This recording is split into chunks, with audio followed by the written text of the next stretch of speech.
Well, welcome to another ICAC Cotton Connects interview. And today I'm delighted to be joined by Mark Jarvis, who's the Managing Director of WTIN. And we're going to be talking about a really important subject moving forward, which is around innovation.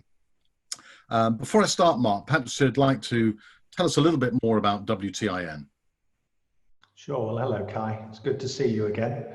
And WTIN, we are an information provider to the textile and apparel industry worldwide, providing information through our online resource, WTIN.com, but also through events which we organize, and also journals that we still publish. We still publish 7 journals, one of them dating back to 1880. We cover all aspects of both the manufacturing process, the materials from the raw materials through to finished product, and also the implications on business strategy, particularly on innovation around those two particular areas. Based in the UK, but with resources in a number of countries and indeed a network of content contributors from about 50 countries worldwide. So as I said, today Mark and I are going to be talking about innovation. It was really interesting to see what WTIN are doing in that field, especially around your ideas for a virtual trade show, Mark, and I really love that idea. So when are you going to hold it, and what made you decide to do a virtual trade show? Well, yes, good question. Well, we decided to do it in March, just a little over 2 months ago. And why we decided? Well, 2 things. The COVID crisis was seeing a number of the live exhibitions being cancelled. And it was towards the end of March, the last of the main exhibitions that we have contracts with that was cancelled. And we were also having to cancel our own conferences. So we were seeing a significant impact on our revenues. But what we also saw was a gap in the market where companies didn't have the live exhibitions anymore by way of being able to introduce their new products. So we thought, well, let's move into that space. We've got the skills. We've got the resources, we know the industry. Let's create a virtual trade show that satisfies the need in 2020 for those companies who wish to exhibit. Yeah, it's interesting about the need, because there definitely is a need. But it's, when you talk about a virtual trade show, you think, how the hell is that going to work? A virtual conference, you can understand because everyone is doing Zoom now. But a virtual trade show, there's a lot of complexities. So when you were thinking of, well, just give us some ideas of the pros and cons and the complexities of having a virtual trade show compared to a virtual Zoom conference, say. Sure. Well, yeah, you're absolutely right. A live exhibition translated into a virtual trade show is possibly equally complex. Live exhibitions are no longer just a number of company booths organized into halls. Live exhibitions have become events that include conferences, seminars, and other activities, because that's what the visitors demand. They demand more information from these events. And so with the virtual trade show, you need to give consideration to that visitor experience, whilst also ensuring that you can deliver on what the exhibitor expectations are. So, you know, for visitors, they need to have opportunities to go and look at the new products that are going to be exhibited. But they also want to learn, and they can learn from video presentations. They can learn from roundtable discussions, which we're thinking we'll do live. They can learn from attending conferences. So there's lots of areas in which you have to give due consideration, and it's a complex exercise, but one where WTIN is particularly well placed. We're a content business. So we've taken on the challenge, and I believe that we will deliver something this year that the industry needs. So how do you think though? What sectors do you think are going to participate in this conference, and how are they going to? How's that hall going to be laid out? So that's going to help the experience for somebody coming along to that conference. Okay, well, I think it's. I mean, firstly, the way we're organising the exhibition part, the hall part of the virtual trade show, is we're organising it into two streams. There are two fundamental streams within the industry. One is technology and machinery that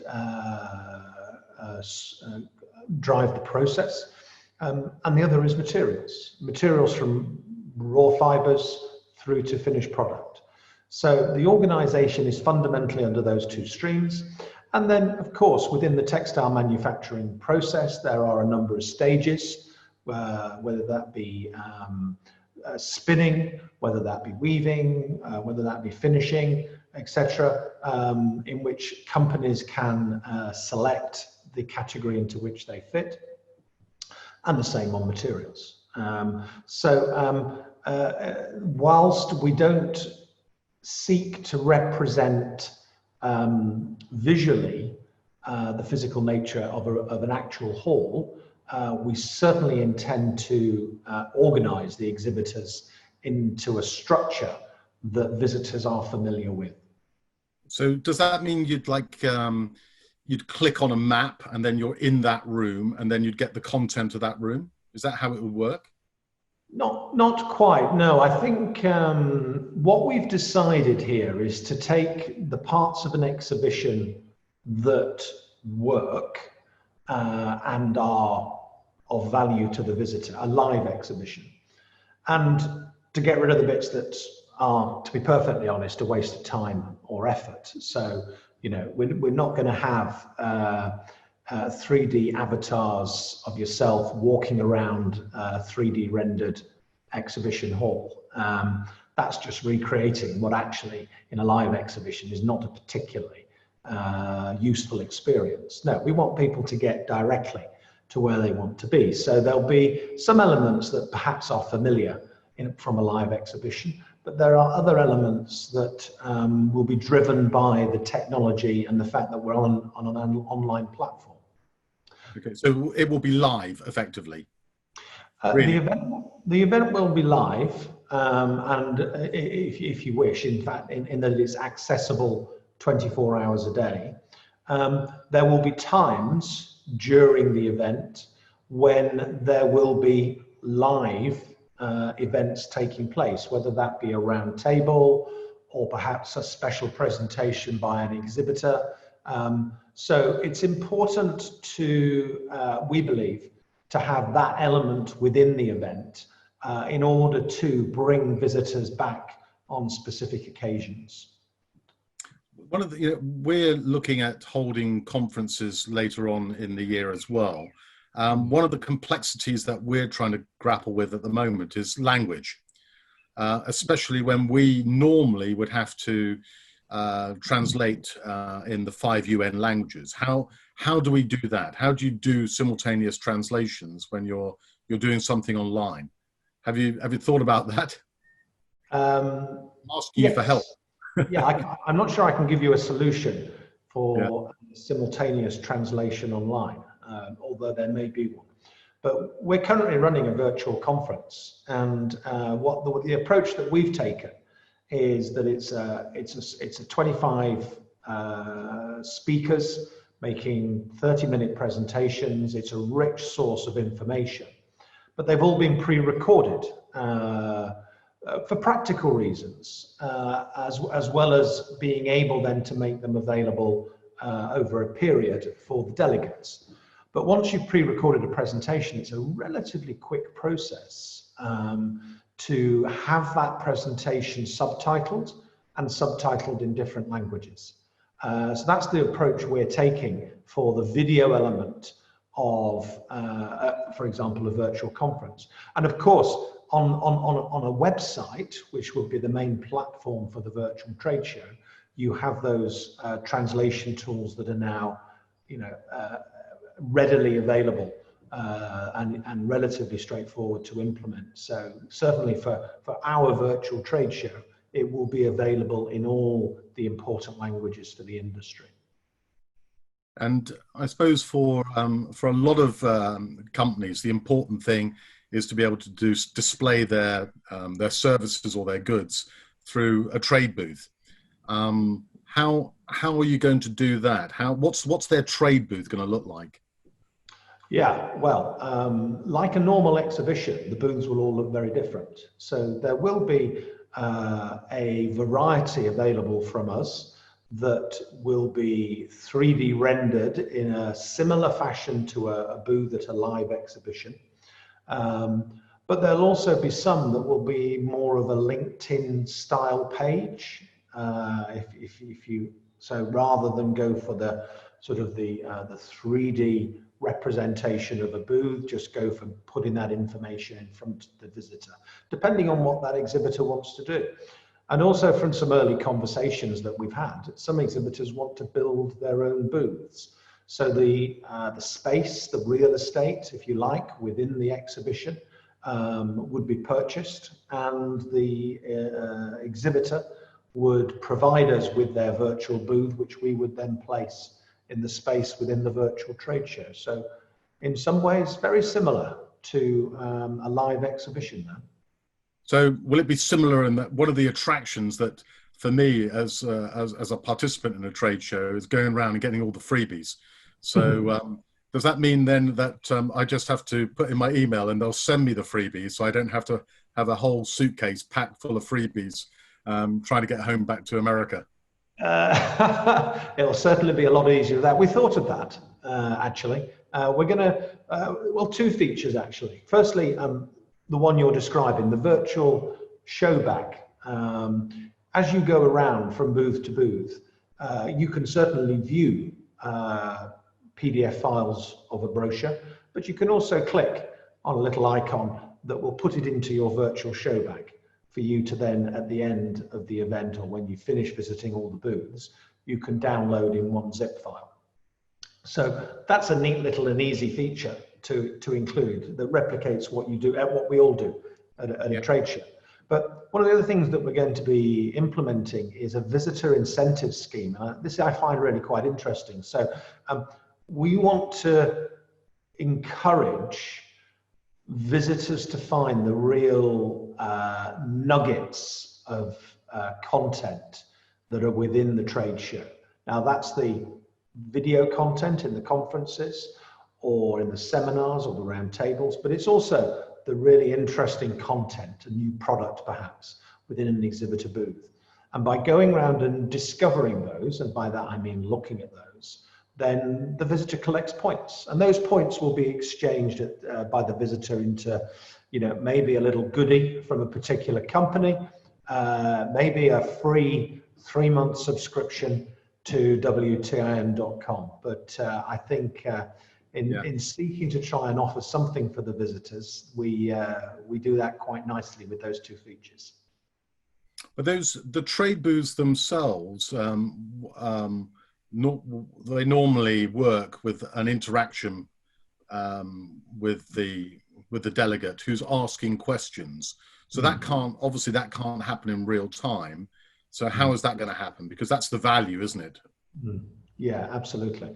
So well, we're going to do that in two ways. So firstly,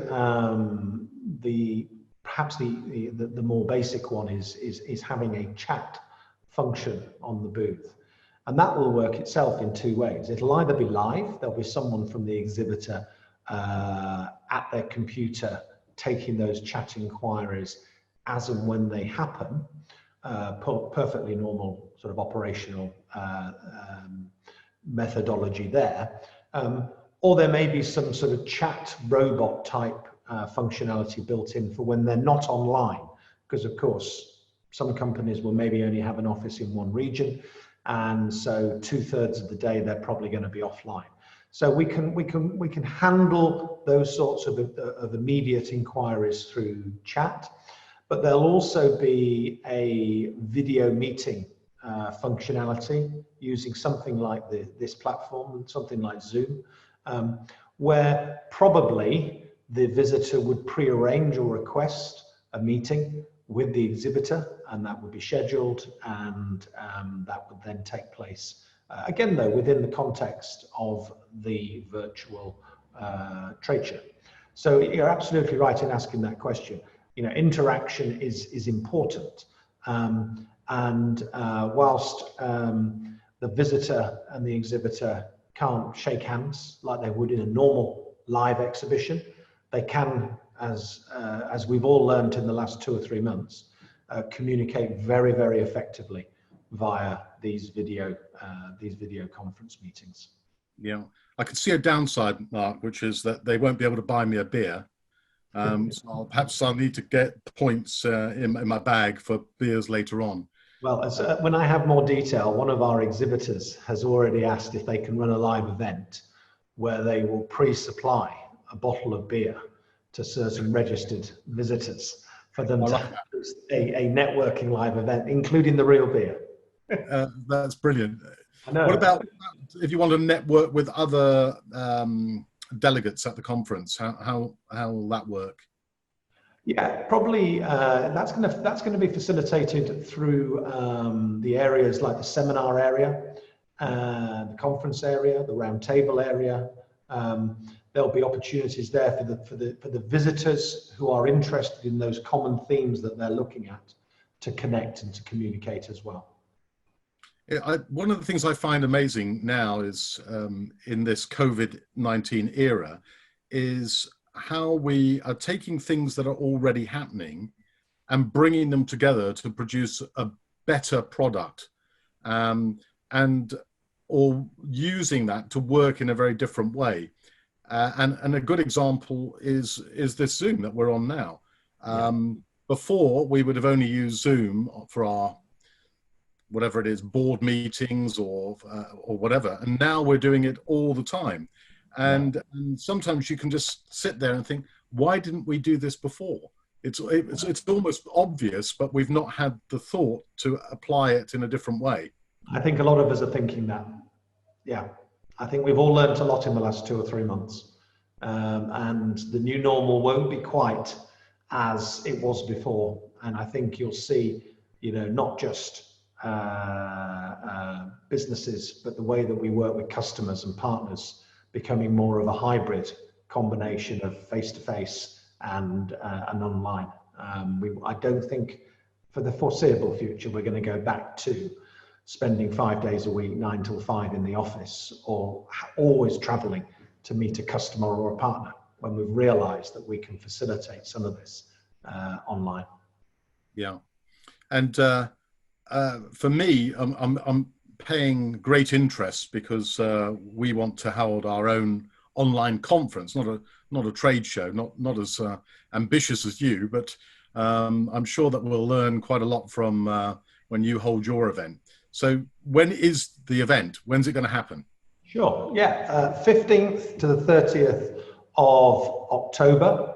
I think that it was, for us, we decided that it was not sensible to run a virtual trade show for just a few days, like a live exhibition, because we don't expect visitors to walk, if you like, virtually around our exhibition for a whole day. That's just not how any of us operate when we're online. So it needs to be something that the visitor can come back to over a period of time to find the things that they need to find and to attend the round tables or the conferences. But it can't be too long that the exhibitors lose interest and it just becomes a massive chore. So, we've decided on effectively 2 full working weeks, and we'll see how that goes. But I think the logic to me sounds about right. The judge will be the visitors and the exhibitors come October. That's a really interesting point. I wouldn't have thought of that. But the immediate advantage I can see on that is you're not going to get this conflict that you normally get at a conference where there are two sessions that you want to go to at the same time. With your version, you can dip in and dip out as you wish, but make sure you get everything you want. Yeah, absolutely, absolutely. And I think that I would finish by saying that innovation in your thinking around these events, I think, is absolutely key. And really spending time just putting yourself in the shoes of the visitor or the exhibitor or the delegate to a conference and just working out what they would want it to be. Because I'm not saying it's easy to technically build a platform for something like this, but there's a lot of fantastic technology readily available, like you said, with Zoom, that can just be utilized to make something work. The trick is making sure it works in the way that people want to interact with it online, and that you make sure that it is rich in content. That is the key thing. If it was just a series of virtual booths, it's not going to be what it needs to be. Those are at the heart of the event, but you need to have that other content there to bring the visitors in for the first time and bring them back on numerous occasions afterwards. Yeah, and it'll be interesting to see how video conferencing evolves, because this is almost becoming the new normal, and we've already seen some innovations in Zoom, for example. So I could change my background behind me, or I could soften my face to make myself look slimmer, et cetera, et cetera. And all that's just happened in the last month or two. So what's going to happen in the next 3 or 4 months? Yeah, we've learned a lot, and all of it's centered around innovation. Yeah. And I know, Kai, that innovation is really important for you as well, and for ICAC. Perhaps just you could give me a little bit of an insight into that. Sure. Well, with ICAC, we traditionally have been known for our research. So we have a head of technical information who's in charge of research. We have regional research seminars and areas. We control the World Cotton Research Conference every 4 years. So everything's been about research. But what's easy to forget is that demand for cotton comes from the consumers, from people like you and me going out there buying clothes or whatever's made of cotton. And that's an area that's been innovating very, very quickly. And cotton's lagged behind. And in many ways, it's easier for our competitor, which is synthetic fibers, to innovate. It's easier for them to engineer fibers, for example, which is more difficult for cotton. So cotton has to look at ways in which it can innovate as a natural fiber. And that's a huge challenge.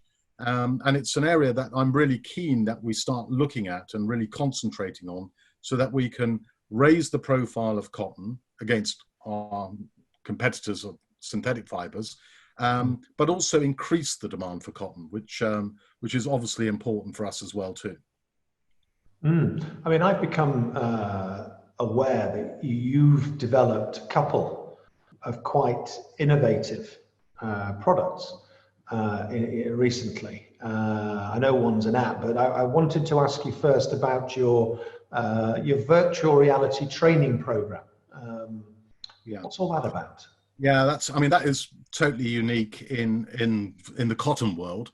Obviously, there are virtual reality programs and films that you can download on Oculus.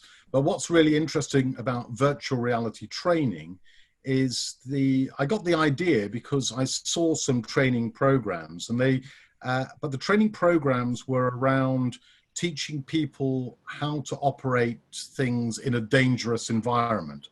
So, for example, if you wanted to teach somebody how to defuse a bomb, you don't actually take them and defuse a bomb. So a virtual reality training program would work very well. So if they get blown up, it's only virtually, not for real. So I took that concept and I thought, well, how else could we adapt that to the cotton world? And one of the things about cotton is about how to increase yields. And the way that it's been traditionally done in cotton is somebody goes and talks to farmers, or they have demonstration farms. Now, those demonstration farms may be 100 kilometers away from where the farmer lives, or but to have a demonstration farm, it's got to be in season. So having virtual reality allows us to do a lot of things that we couldn't do before. But the beauty about virtual reality training is that it uses a concept called immersive learning. And psychologists have found that the best way to learn is through immersive learning. So I always describe our training to people that have never seen virtual reality training or a virtual reality program before, is when you watch it, I can guarantee the first thing that you'll say is, wow. And because you say wow, and it has that wow factor, you remember it. And that's the beauty of virtual reality training. It's a great way of getting complex messages across to people and that they remember it. So is it that wow and the ability to translate something quite complex into something quite simple to understand?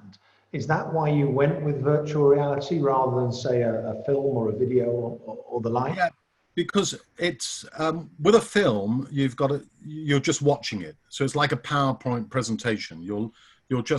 It's a one-way transmission. You're just watching it. But with virtual reality, you're interacting with the environment.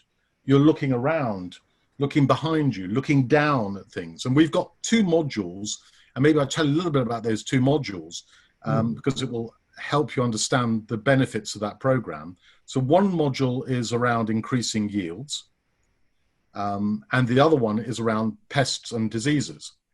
So if you're trying to teach a farmer about the bollworm, for example, and they've never seen a bollworm, traditionally what you would do is you show them a picture or put it on a PowerPoint slide.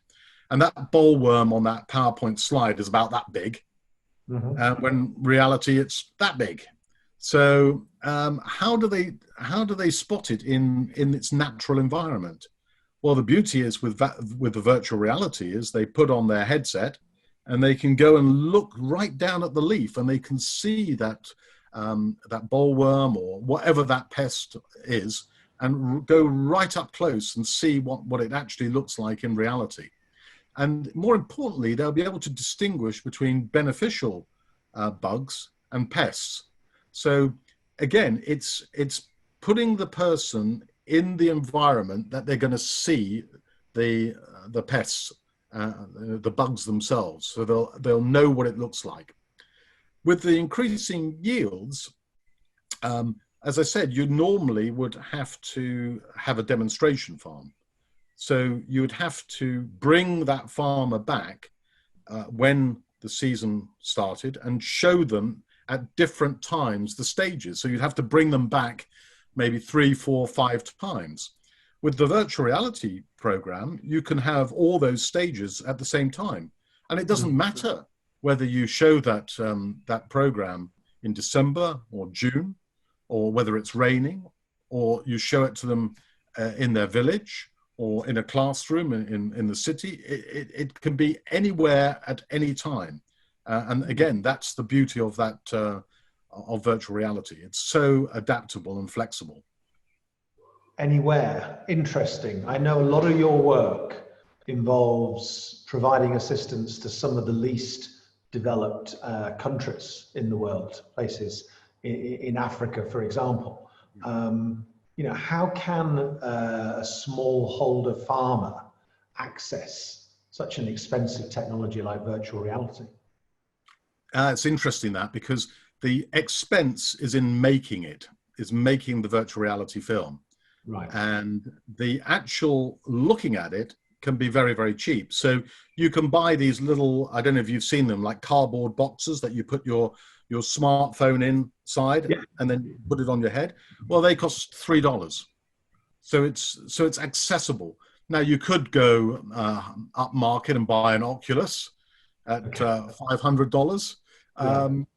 But for the farmer, he doesn't need that. He can use an extension officer's smartphone, put it in this cardboard box, and they can look at it that way. So it's really accessible.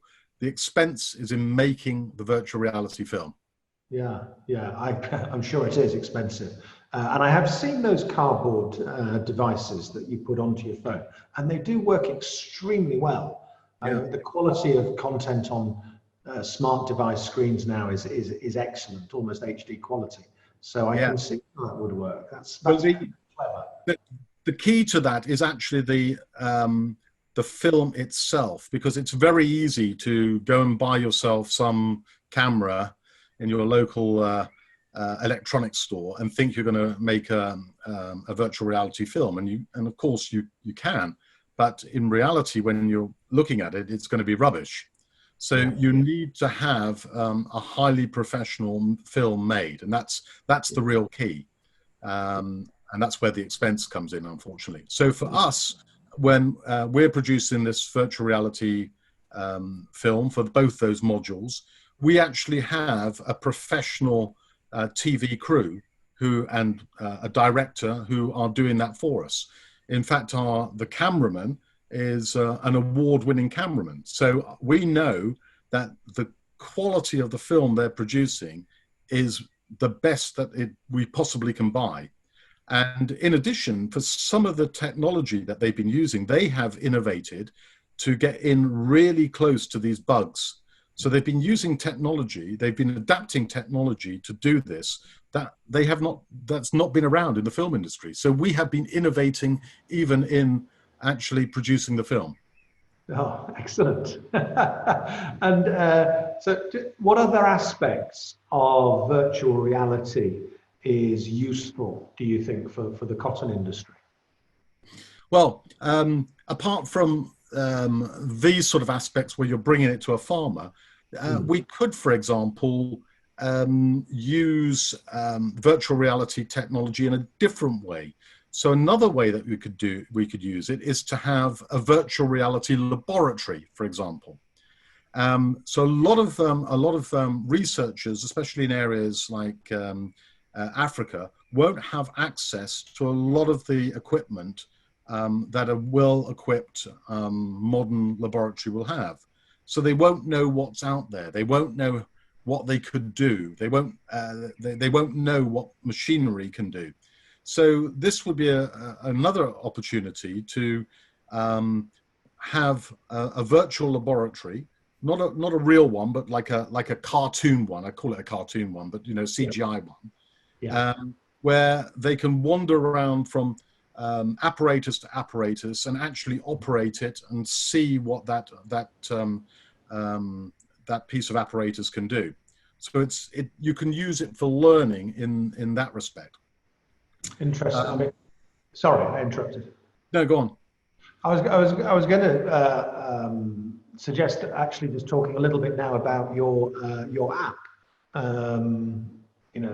There are apps for everything these days, and yours is is the ICAC Soil and Plant Heal app. Health app. Health app. Yeah, who's it for? How does it do what it does? It sounds very interesting. Yeah, well, as you say, everyone has an app, and on my phone I must have about 100 apps. And so if you're going to have an app, it's got to be different. It can't be like anyone else's. And our app is a soil and plant health app, and it does a lot of things at the moment, and we've got plans to do a lot more things. But the real key point about this app is it is interactive and diagnostic. So if we take that interactive element first, how can an app be interactive with an illiterate farmer, say in Chad? It has to talk to them. And not only does it have to talk to them, it possibly has to talk to them in their own dialect. So the app, we're constructing the app so it will do exactly that. And the farmer doesn't have to read anything. He just needs to talk, and the app talks back to him. Brilliant. So this is most probably the first time that information is going to be made readily accessible to somebody who can't read. So it's brilliant, yeah. And that diagnostic element of it, again, is different, because a lot of apps that you see around in the cotton world are really just they're a portal to a library. So you have a problem, you access the app, you put in bollworm, and it takes you to a PDF on bollworm. Now, our app will have that. It will still have that, because the app is not just for farmers who can't read. It's for everyone. So it may be for researchers as well. So there will still be that scientific information in the background in PDFs. But imagine that you're an illiterate farmer and you want to know about the bollworm. You ask a question, and it takes you through to the bollworm. Or perhaps you have a problem with your plant. So your plant, the leaves are yellowing and you don't know why.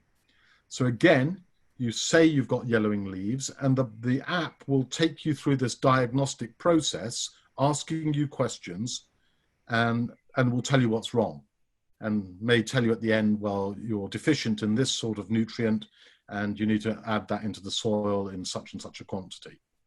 Wow. So those are the two things that really make that app unique at the moment. And we've got some plans for other things which will make it, I wouldn't say unique, but it's using technology that's out there and applying it to this app to make this app even better. Now, one other aspect about the app where it really helps the farmers is around planting. So if a farmer gets the planting wrong, he can get the whole crop wrong. So the planting depends very much on rain and the weather. Mm-hmm. So the app is linked into weather forecasting stations, and it works on a thing called heat units. So it does two things. So by linking into a weather station, it knows what the weather's going to be like, so it's able to tell the farmer this is the best time to plant, because it knows where the farmer is through GPS. It knows, and because when the farmer plants, and because it knows where the farmer is, it knows where what the soil types are, it can then monitor the growth of that plant. So it then monitors the weather and uses heat units and can predict what the height of that plant, the growth of that plant should be at various stages. So if, for example, the app is predicting that your plant is 1 meter tall and it's only half a meter tall, then we go through that diagnostic process again to find out why it's only half a meter tall and not 1 meter tall. Okay. So, okay. Wow. that is magic. And talking about information, Mark, imagine what you can do with that information, because what we're doing is collecting information on climate. So right. This is really important. Information is power, as I'm sure you would say that as well. But it means I completely agree with you. Yes. Yeah. Monitoring. I mean, you've packed a lot into this app already, helping people to grow more and grow better cotton. What about, do you have future development plans for the app? Well, so we're at what we call the alpha stage now, so which is the basic app. We're now trying to get funding for the next stages, but an interesting element of the next stage is using AI, artificial intelligence. So a good application of that is a farmer sees a bug, doesn't know what it is. You can't remember the training he had on the virtual reality, which I know is pretty slim because it's immersive learning. But he gets his phone, or he gets the extension officer to to take a picture. That immediately then will tell him through artificial intelligence what that bug is and what he needs to do. Does he? So, for example, it may tell him, okay, that's a beneficial bug. You don't need to do anything. You don't need to spray at all. Or if it's not a beneficial bug, it might tell him, okay, I want you to count how many bugs there are in a certain area. Because that might be the difference between managing it as it is or actually spraying something and you have a cost in buying pesticides, etc. Wow. Clever. Very clever. Fascinating stuff, and all of it extremely innovative. It seems these days you can't have a conversation with anybody without mentioning COVID.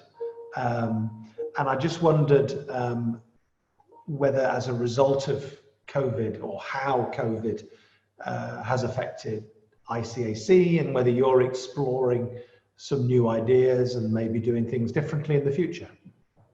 Yeah, well, as we mentioned earlier, I think we're using technology that's out there already and perhaps using it in a different way. But the bottom line is we're not going to go back to normal. There is going to be a new way of doing things.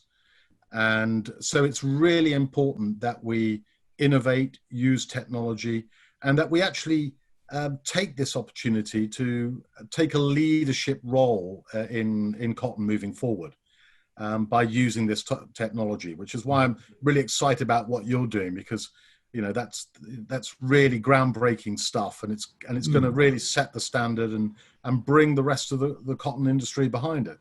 But we, like you, are looking at virtual conferences, and later this year we're going to be holding a global conference in Washington in November.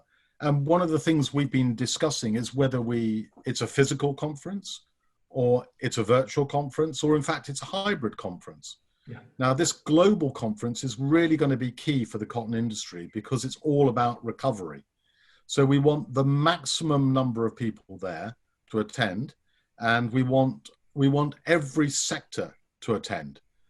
So traditionally, when you've gone to a cotton conference, it's been for a particular sector, maybe the textile sector, or cotton producers, or merchants.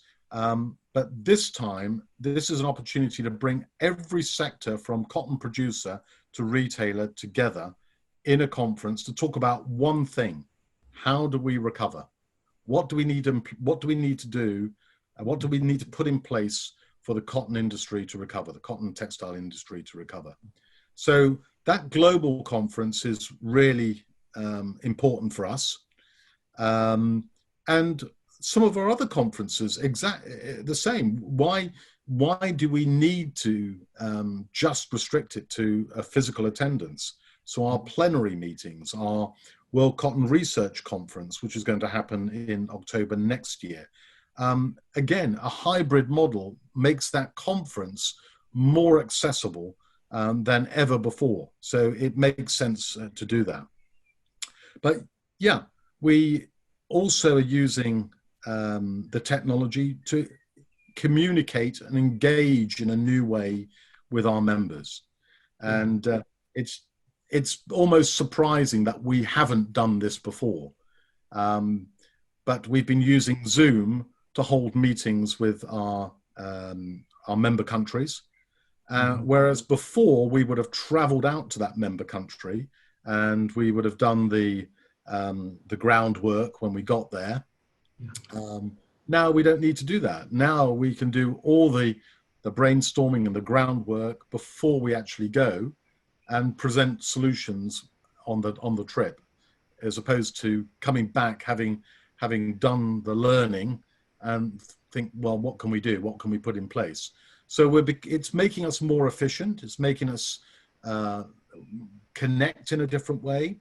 It's made us give information in a different way, which again is really important for us. We are known as an organization for our information. So how do we get that information out to as many people as possible? So so COVID-19 actually has been a unique opportunity for us to take a leadership role and really engage with as many people as possible. I read somewhere a quote. I can't remember the guy's name, but he was a Russian Nobel Prize winner. And it went something like that uncertainty is actually the key thing to drive creativity in thinking. And I think the terrible uncertainty of this awful virus has led to an enormous amount of creativity and innovation in businesses. And things will be different. And I agree absolutely with you, Kai. I think hybrid is going to be the new normal, whether it's hybrid working environments and working from home, whether it's hybrid events. I think definitely for the near future, a combination of live and online. And in all of that, it presents tremendous opportunity to deliver some really, really useful information in a way that actually people would welcome. And I wish you every success with what you're doing, and look forward to my invitation to your conference in November. Well, if you come physically, of course, I'll buy you a beer. Otherwise, we'll just have to share a virtual one. Yes, but I think I would leave by just underlining the importance of innovation to any company and any organization. If you're not innovating, you're going to die. It's really as simple as that. So look at what's happening. And it's not necessarily coming up with a brand new invention. It's about using things that are there in a different way. But you need to encourage your staff, everyone around you, to think of doing things in a different way, to come up with ideas and not to push back on those ideas, to try them and not worry if those ideas don't work. Because the innovation culture will be the difference between whether you're here in 10 years' time or not. Mark, thanks very much indeed for joining me. Thank you. It's been really enjoyable. I look forward to virtually going around your trade event. You'll be most welcome. And I look forward to meeting up with you in the not too distant future. Thanks a lot. Okay, take care. Bye-bye.